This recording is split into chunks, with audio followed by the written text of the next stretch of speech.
Bienvenidos a Planeación y Estrategias Didácticas. Esta es su primera meta real. Poco a poco iré subiendo las metas, ya que no tenía guardado, digamos, un curso completo de estrategias de planeación y estrategias didácticas. A mí el tema de planificación, que es el término más correcto, y del tema de estrategias didácticas se me hacen los más interesantes que podemos estudiar en el área educativa. Imagínense que se me ocurre utilizar inteligencia artificial con mis grupos de primaria. Y entonces yo decido planificar con inteligencia artificial. Y entonces esas planificaciones yo no sé si sirven o no, porque las hizo la inteligencia artificial. Se ajustarán a mi contexto, a mi grupo.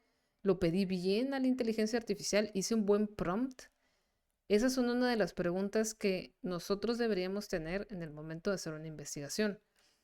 Entonces, el llevar a cabo estas planificaciones ya me hace juntarlo, y con estos grupos, estos ya se llama un cuasi experimento, me hace llevar el tema de planificación y estrategias didácticas a otro nivel. Y entonces puedo comparar el comportamiento de tres grupos distintos. Dos con planificaciones realizadas con inteligencia artificial y un grupo control sin inteligencia artificial y con una planificación normal y observar qué es lo que pasa a través del tiempo, evaluando con rúbricas, ¿no? Es decir, con tablitas que ponderan el buen uso o no de la inteligencia artificial a través de la observación. Es decir, yo como investigadora podría observar lo que está sucediendo con esas planificaciones. Entonces está muy interesante porque al final el comportamiento humano es uno de los más difíciles de observar y de, digamos, de comprender y de llevar a cabo este tipo de cuasi experimentos. También son muy interesantes porque podríamos encontrar mejores formas de aprendizaje. Entonces creo que eso es una de las cosas que nos lleva este tipo de temas a entender mucho mejor otras posibilidades con el tema de planificaciones y estrategias didácticas.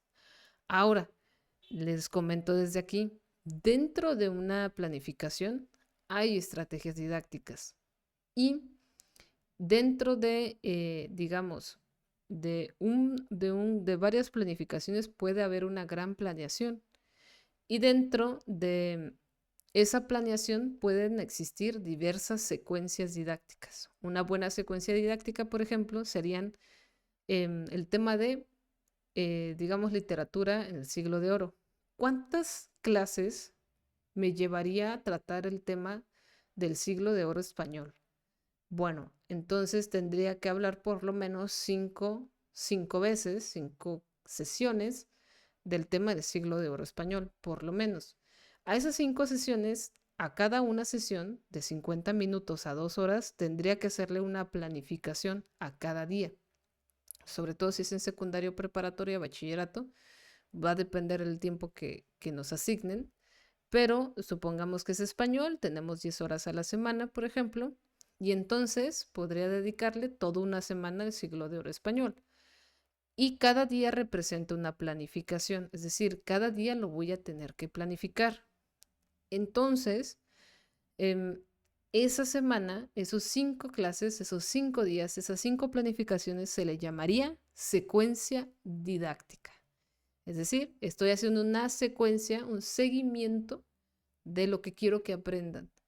Por eso es que planificar se vuelve tan complejo, porque tenemos que aprender qué es el nivel cognoscitivo. Y eso es lo que vamos a ir revisando durante estas semanas. Pero vamos a iniciar con algo más sencillo. Vamos a iniciar con algo que se llama currículo formal, informal y real. Y algunos también atribuyen a este tema el llamado currículo oculto, pero lo vamos a revisar. Entonces, en este sentido, nosotros tenemos unas diferentes formas de investigar y realizar investigación. Todo lo que vamos a hacer aquí es investigar, como si estuviéramos en Harvard haciendo estudios de caso. Eso es lo que vamos a hacer aquí. De hecho, los estudios de caso son uno de los comprobados métodos que más funcionan para el aprendizaje.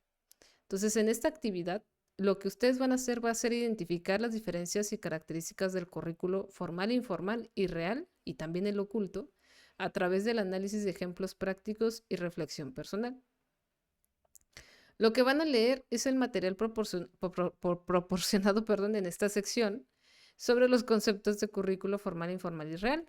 Les voy a poner aquí, bueno, aquí ya lo están viendo, pero los artículos que precisamente vamos a recuperar y los van a revisar. Van a reflexionar sobre qué son, van a realizar preguntas clave a estos documentos. Sin lectura no hay aprendizaje. Y van a escribir, van a hacer una práctica después de leerlos, ¿ok? Es decir, van a revisar los artículos o el artículo que les voy a poner para que lo lean, lo van a analizar, van a poner preguntas clave, van a reflexionar, van a leer, van a hacer todo esto. Más claro, leer, subrayar, leer otra vez, generarse preguntas, volver a leer, generarse más preguntas. ¿Van a tardar mucho? Posiblemente. Ahora, después van a hacer la actividad práctica. Van a escribir 3 ejemplos concretos, uno para cada tipo de currículo, que hayan observado en su práctica educativa o en su experiencia de vida, digamos, en la secundaria, en la preparatoria y durante la universidad, lo que llevan sobre estos tipos de currículos. Y van a escribir cómo impactan en el proceso de enseñanza y aprendizaje y van a hacerlo con un cuadro como este. Lo van a entregar a través de un formato Word, Google Documentos, que también lo pueden realizar a través de Google Documentos, o en PDF. Lo pueden hacer a mano y enviarlo en PDF sin problema, pero les recomiendo que ya utilicen herramientas digitales para poder enviar su tarea. Ahora, van a volver a este foro colaborativo una vez que lo hayan hecho y van a subir esta información, pero antes de subir esta información, esta tabla que ustedes crearon, le van a solicitar a la inteligencia artificial que les cree, que se llama especialista en didáctica, que elabore el cuadro anterior y van a subir tanto el cuadro que ustedes hicieron como el cuadro que hizo la inteligencia artificial y van a compartir su experiencia utilizando inteligencia artificial. También van a añadir al final en su comentario del foro una reflexión de 5 a 7 renglones sobre su experiencia y los 3 tipos de currículum y cómo interactúan entre sí. Ahora, yo por acá le voy a pedir a ChatGPT Mini Height en su versión potente, digámoslo así, en su versión de paga potente, que me busque un artículo que hable de las diferencias entre el currículo formal, informal, real y oculto en el área educativa. Debe ser de alguna base de datos científica. Vamos a pedirle 3. Y dame la referencia. Escribí muy mal, pero bueno. Y dame la referencia en formato APA séptima edición. Le voy a pedir que lo busque. Va a tardar un poquito. Y ahí lo va a buscar.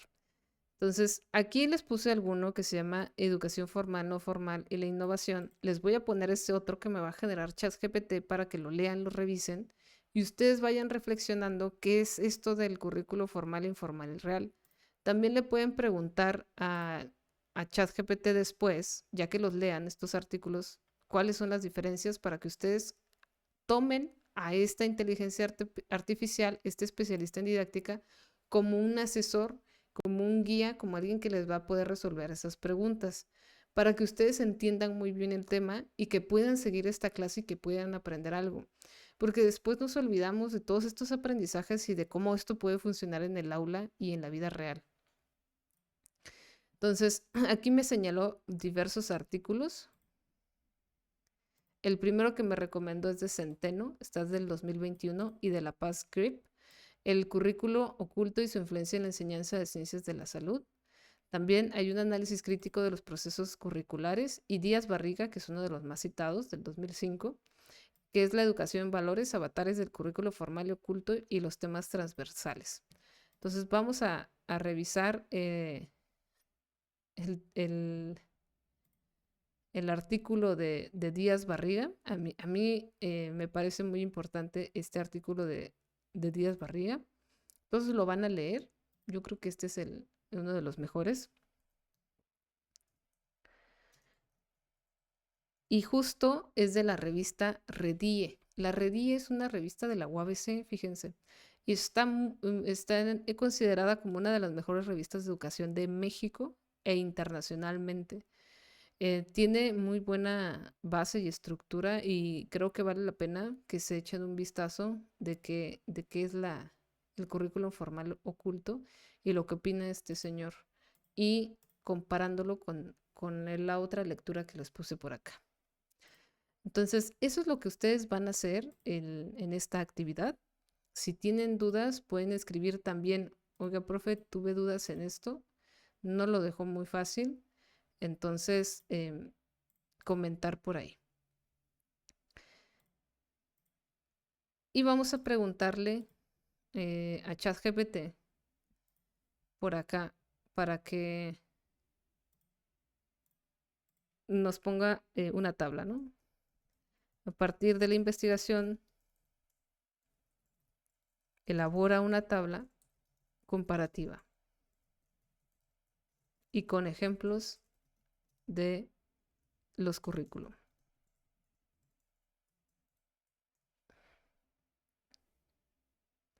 Bien, y lo que está haciendo es razonar las respuestas, ya que el problema con DeepSeek estuvo bien intenso, pero está razonando lo que les estoy solicitando y ya aquí tiene una respuesta. Miren, definición. El currículum formal, a grandes rasgos, si se los platico, es prácticamente lo que nosotros debemos de entregar como docentes, que es lo que anotamos de forma escrita, ¿no? Y plasmamos en un documento que evidencia que estamos trabajando. Es decir, ponemos los objetivos, ponemos qué contenidos se van a ver, qué metodología voy a utilizar, cuáles son mis criterios de evaluación, cómo voy a evaluar al estudiante y esto conformaría mi planificación. Currículo informal sería lo que efectivamente se enseña, lo real, digámoslo así, que es el informal, y se aprende en el aula. Esto es lo que realmente está pasando. Y no se trata de que voy a planificar una cosa y voy a poner en práctica otra, no, sino que yo llevo una planificación, la pongo en curso, pero resulta que no funcionó tanto y no están aprendiendo lo que debían. Y ahí está el currículo informal, las adecuaciones que se van haciendo durante el curso de la clase y lo que realmente están aprendiendo. Ahora, hay un llamado currículo oculto, que serían estos aprendizajes, valores y actitudes que se generan dentro del aula por el contacto entre todos los seres que están en esa aula. Ahora, es muy importante entender desde aquí que la escuela no es un lugar donde ustedes van y parece que estudian y parece que aprenden o que aprenden cosas de memoria, sino que la escuela funciona más bien como un cohesionador de relaciones sociales que en un futuro les deberían de servir, funcionar para hacer redes económicas, empresas, para que ustedes tuvieran una mejor posición. Obviamente estas redes mejoran cuando ustedes tienen una mejor posición adquisitiva o se juntan con personas que tienen negocios o tienen muy buenas ideas o buenos emprendimientos. Y en este sentido, eso es lo que nos hace tener el tema de currículo oculto. Entonces, esto es una introducción a lo que ustedes van a investigar y lo que ustedes van a realizar como tabla comparativa.